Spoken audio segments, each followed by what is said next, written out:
Sana, Mr. President, yung malaking isda, yun ang gusto naming makita.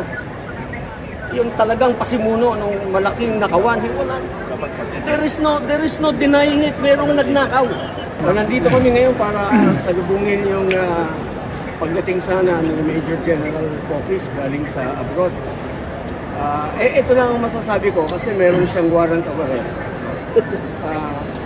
Yung aarestuhin, akala namin yung malaking isda, hindi yung retired Armed Forces of the Philippines officer, no?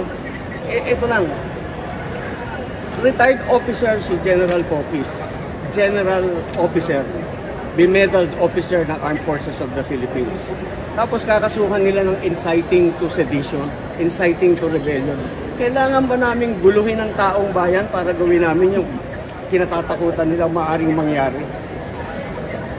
Hindi namin kailangan i-incite yung mga tao para magrebelde, para lumaban sa pamahalaan. Ang inilalaban namin, pananagutan ng mga nagkasala. Maliwanag naman na may kasalanan eh. Bakit hindi yun ang panagutin nila? Bakit yung mga lumalaban para sa katotohanan ang gusto nilang arestuhin? Inciting to sedition, inciting to rebellion, kailangan ba namin yun? Kung gusto namin manggulo, kung yun ang gusto namin mangyari, isang batalyon lang. Hindi namin kailangan ng buong armed forces. And when we've done it, tignan natin kung saan papanig yung marami. Ganun lang yun eh, pero inciting to sedition, imposible yan. Officer ng Armed Forces of the Philippines, buong buhay niya, binigay niya para sa atin. Tapos ngayon, guguluhin niya yung pamahalaan. Ang gusto lang namin mangyari, we still respect, we still obey, we still want to protect the Constitution. Yun pa rin ang pananindigan namin. Active or retired, magkakasama yan pare-pareho. Pero sana, Mr. President, yung malaking isda, yun ang gusto naming makita. Yung talagang pasimuno ng malaking nakawan. Wala. There is no denying it. Merong nagnakaw. Anong problema nyo? Bakit kayo, yung mga iba dyan nagbubulag-bulagan, yung mga kasamahan nyo sa Senado, sa Kongreso, bakit pinagtatakpan nyo? Saan ang demokrasya? Ganito na ba tayo? May nagnakaw eh. Merong hindi tumupad sa kanilang sinumpaan ng duty sa bayan, para sa taong bayan, para sa bayan. Bakit hindi yun ang habulin? Bakit yung mga lumalaban para sa katarungan, para sa mga walang boses na namatayan dahil sa baha? Hindi yun makakibo, tahimik, inilalaban namin para magkaroon sila ng hustisya. Ang liliit na isda nung hinuhuli nyo eh. Gusto namin yung Blue Martin. Di ba? Blue Marlin. Ano tawag? Blue Marlin. Blue Marlin. Hindi pala Blue Martin. Blue Marlin pala. Joke lang po, joke lang. No, but seriously, General Pokis is a bemedaled officer of the Armed Forces of the Philippines. Bago kami manggulo sa tao, ibang klaseng panggulo gagawin namin kung gusto namin manggulo. Pero hindi gano'n. So maraming salamat po. Tulungan nyo na lamang po kami sa aming paghahanap ng katarungan para managot ang tunay na mananagot. Nung araw ang ingay-ingay ninyo sa pananagutan eh. Eto na ngayon, pananagutan. Bakit tahimik kayo? Yes. Di ba? Laban tayo. Salamat po. Maraming salamat. Laban tayo. Nandito na. Nandito na laban.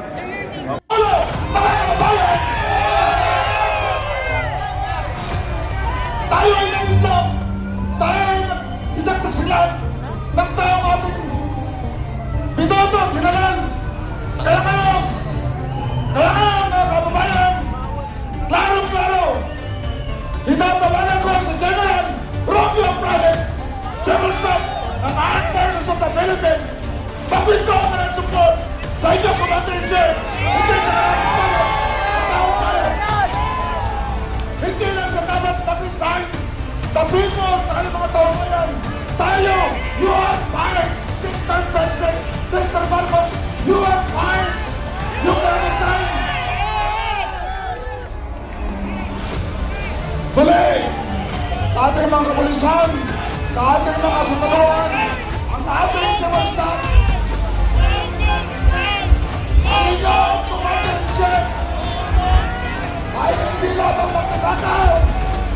Ito ay isang damang, ito ay isang tratame.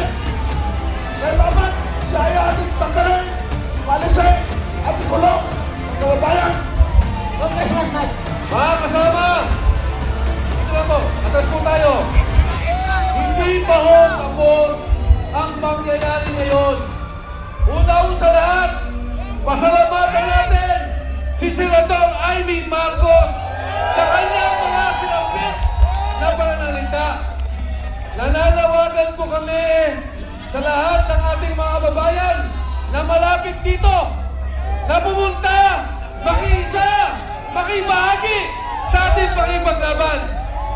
At yung binanggit ni General Bongis, ang ating pong mga opisyales sa Armed Forces of the Philippines, ang ating pong mga opisyales sa kapulisan, ang ating pong simbahan katoliko, ang ating mga kababayan, wala lang po tayong kulay, dilaw, pink, pula, berde, magkakaisa po tayo, laban to ng sambayanang Pilipino.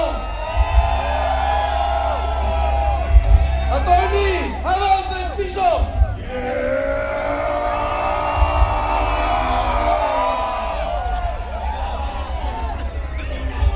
Ang Ilocano dito ay kahit ko kayo mangeg! Meron ba mga Ilocano dito? Meron ba mga Ilocano dito? Ako si Atty. Harold Respicio. Totoong Ilocano. Kita nyo naman sa aking balat. At yung mga Ilocano dyan, nakikita ko kayo kahit madilim. Ngumiti nga kayo. Yan!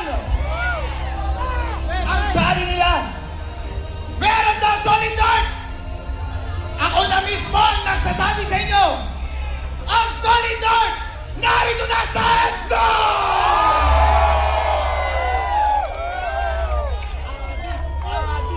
Ako ay biyumali pa. Papunta dito sa Maynila. At kung gusto kong sabihin sa inyo, ang gaganda at ang gwapo nyo pala. Ang pabuti nyo pala.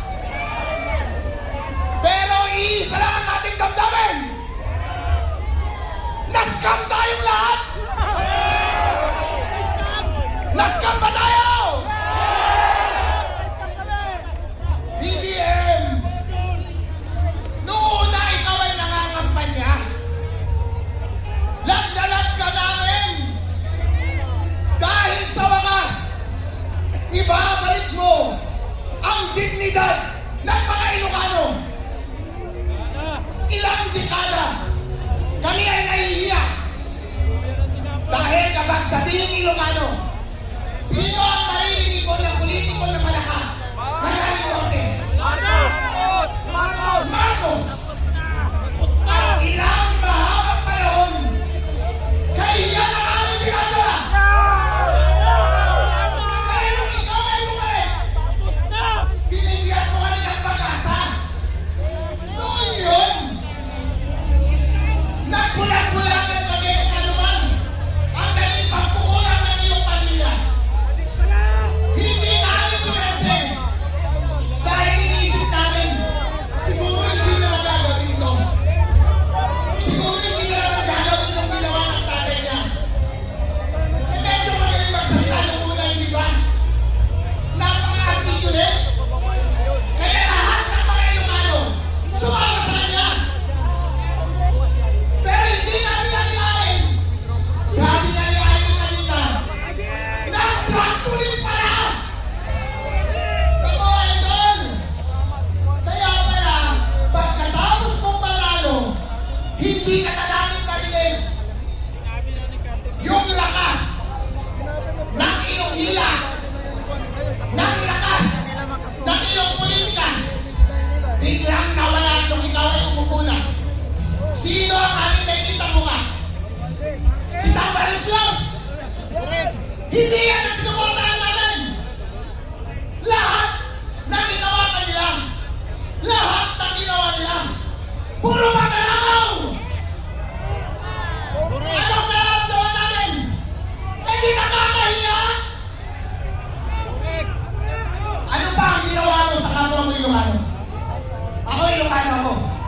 lahat ng nakikita kong pagkakamali ng iyong gobyerno, linalabas ko sa social media. Ano ang ginawa mo? Kinasuhan mo ako at pinakulong mo ako! Okay ng tanong! Kapayin na natin mo kanyang DJ! Ba't kailan? Arrestuin si George Garcia! Arrestuin si George Garcia! Arrestuin si George Garcia!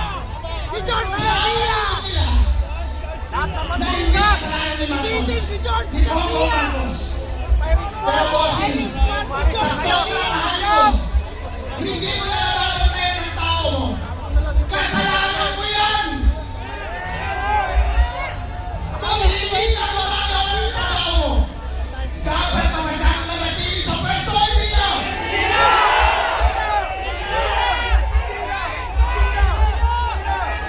Sa lahat ng mga Pilipinong may dignidad, lahat ng mga pinakamatatapang ay narito na. Kahit na sino Pilipino na nakikita na binabawi na sila ng kanilang liderato, ng kanilang presidente, hindi na sila nilarespeto. Kahit pareho pa kayo ng salita, kahit